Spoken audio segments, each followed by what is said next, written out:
Hi, everybody. So this video is going to be a review of a very recent film that came out starring Michelle Yeoh called Everything, Everywhere, All at Once. And I really just thought this is one of the most marvelous films I've ever seen in my whole life. It really blew me away. I have never seen a film quite like this before, and it's well acted, fast paced, wildly intense, and yet at the same time very soft and patient. And with all of the speed and intensity, there is also a very slow relationship focused meditation happening as well. And the way these two sort of threads stack onto each other made for a powerful film experience. So on the one hand, you have a kind of sci-fi kick down the front door, philosophically self-aware film about life, the universe, and everything. And on the other, a very careful examination of intergenerational dynamics in an Asian American family context. And there is just a real miraculous blend of nitty-gritty details of the imminent and awe-inducing complexity of life, and then this kind of transcendent exploration of the whole universe. And that stacking of the local and the holistic was really profound. And it kind of was mashed all together in a genre-bending blend of humor and horror, awkwardness, contemplation, cleverness, and spirit. And I thought it was amazing. So, go see this film if you can. A friend of mine asked me a question about this on Facebook. The question was very simple: why the multiverse? Why he was asking me, in comparison with other things like the most recent Doctor Strange film, and certainly Rick and Morty, and now this new film, Everything, Everywhere, All at Once. And he was curious, why do I think that the multiverse is such a powerful narrative trope that's being used these days in various sorts of media? And it's a good question, and I think there are broadly speaking two answers. The cynical answer is that it makes money. It's interesting and exciting, and so people use it because it helps make money. But a less cynical answer to this question is that it's just a really interesting way of playing with the interface of scientific knowledge and narrative construction. So when we enter into story building in a multiverse, we run up against the problem of meaning and nihilism in a really interesting way. So if it turns out everything is multiple in the way that is prescribed by various multiverse narratives, then it looks like the problems of contingency become multiplied in interesting ways that pose problem for us living meaningful lives. So this is an example of what I'm going to call qualitative infinity, and I want to contrast that with something that I would call quantitative infinity, and how both of these create problems for finite human beings trying to make meaning out of their lives. So the more familiar and circumscribed version of the problem is a quantitative infinity, and that's in a single universe. So we're not doing multiverse right now. And in a single universe, the nature of contingency creates a problem for the meaning of our lives through a quantitative smallness that we feel when we look out at a centerless void of stars. A film that recently came out that I think really did an excellent job of addressing this question was Ad Astra, or as I like to call it, Dad Astra, starring Brad Pitt. And that's a story about him, going on a rather intense journey to the edge of the solar system to confront his father in the search for extraterrestrial life, which at the end of the film, spoiler, ends up being a failure. And then he has no choice but to return home and kind of embrace human life instead of looking out at the stars and searching for meaning outside. So Quantitative infinity looks at the space of the single universe and recognizes that our smallness in it kind of eliminates our significance in a number of ways. And so when we realize that we're not the center of anything, that's going to have an impact on how we ground our value judgments, which according to philosophers like Friedrich Nietzsche can no longer find a place in God. So we end up being somewhat rudderless, and we have to learn to create meaning rather than living in the delusion of it being out there for us to discover in a world.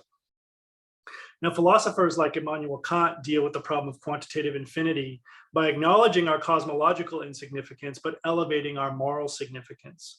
So even though we are infinitely small in this universe, we are infinitely important as reason-giving beings who can hold themselves and each other to account under rules that we choose to embrace.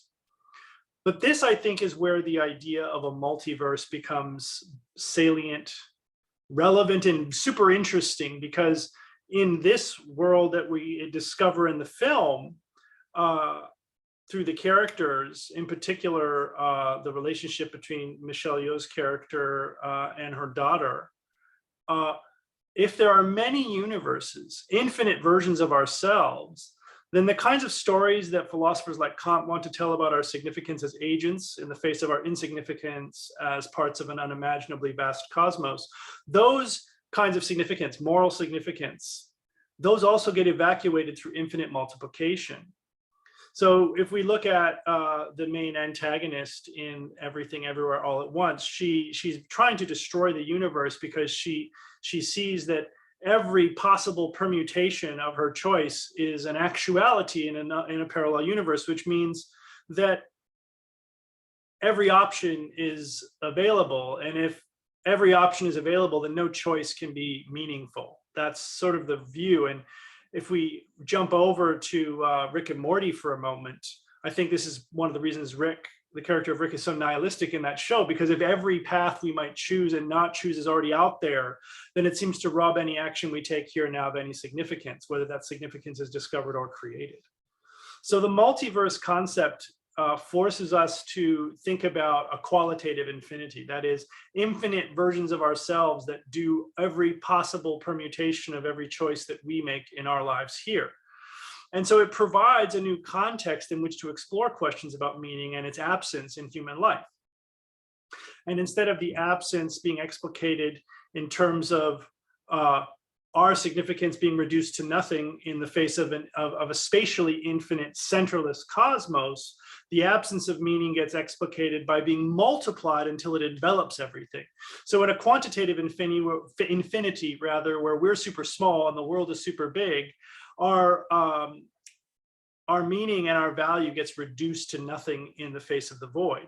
But in a qualitative infinity, like a multiverse where there's so much possibility, the absence of meaning is exploded because all of our choices are multiplied to the point that it envelops any significance. So this robs any particular narrative of any value.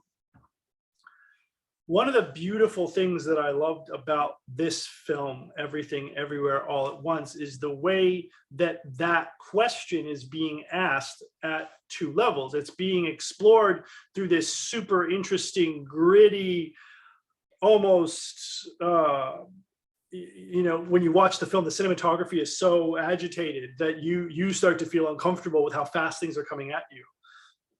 You have this deep sense of the universe kind of exploding and cracking and going out in fractal patterns in all kinds of ways, and you're overwhelmed by it. And this is one of the sort of levels or tiers in which the question of value and meaning is being explored by being multiplied. But then we never lose touch with an anchor in the concrete, practical reality of the main character's local world. And even as we go out to different versions of the world, we start to see that like significance lives in each and every one of those worlds in the places where we choose to care. And so the thesis of the film, as far as I can understand it, is that if we double down on local contingencies through kindness, radical acts of kindness, that this is a way of both centering ourselves in amidst the chaos of life, whether it be in this particular life or in a multiverse. Um, so it helps us center ourselves amidst the cosmologically infinite facts of alternative selves and in the local context of healing strained relationships, in this case with family. And so the film does a beautiful job of really forcing us simultaneously to deal with the cosmologically profligate multiple selves and all the sci-fi and adrenaline and confusion that comes with a character learning about a larger world, at the same time forcing us to look at the subtle nuances of intergenerational family dynamics between a grandfather and his daughter and his granddaughter and an estranged husband, and how those dynamics start to resolve, and how the resolution of local family dynamics is in fact a kind of microcosm against which we can start to understand how to approach the problem of the cosmological multiplied infinite self. And these two contexts are shown to be one and the same. The parent-child dynamics is a microcosm of the macrocosm of a larger cosmological struggle for the destiny of human beings and all life. And so this is one of the things I really enjoyed about the film that I would contrast with a similar sort of narrative that we see in Rick and Morty. In Rick and Morty, the show really does put the local and the familiar in tension with the extravagant and the cosmological. And the tension is what creates drama for the characters. In this film, we see these two sides as being really two sides of one spinning coin. And by the end of the film, that unity of the local and the whole is expressed in the form of claiming that kindness is a kind of combat, because there's a lot of fighting happening, and the character of Wayman, the husband of the main protagonist, he has this marvelous dialogue in a parallel universe with where the two characters had like not gotten together when they were younger and lived separate lives and became very successful. And he basically says that kindness is a form of fighting. It's a way of fighting fear and confusion, which is what's underneath any violence. And that he chooses to fight the good fight by being kind. And it's just utterly marvelous. It's inspiring, and it's anchored, and it's something we all need to hear. And so the film sort of concludes by with the suggestion that by engaging in acts of sensitive kindness, that the quantitative and qualitative oceans of contingency in which we find ourselves, we can still create meanings that reduce the sufferings of others. And through that skillful enactment of generosity and kindness, our own sufferings decrease as well. So of course, for me, I see a deep message here that seems to be channeling at least some version of Buddhist moral psychology. And I don't know if I've ever seen a film quite like it. As I said at the outset, from just a raw film point of view, it's beautifully acted, it's raw, it's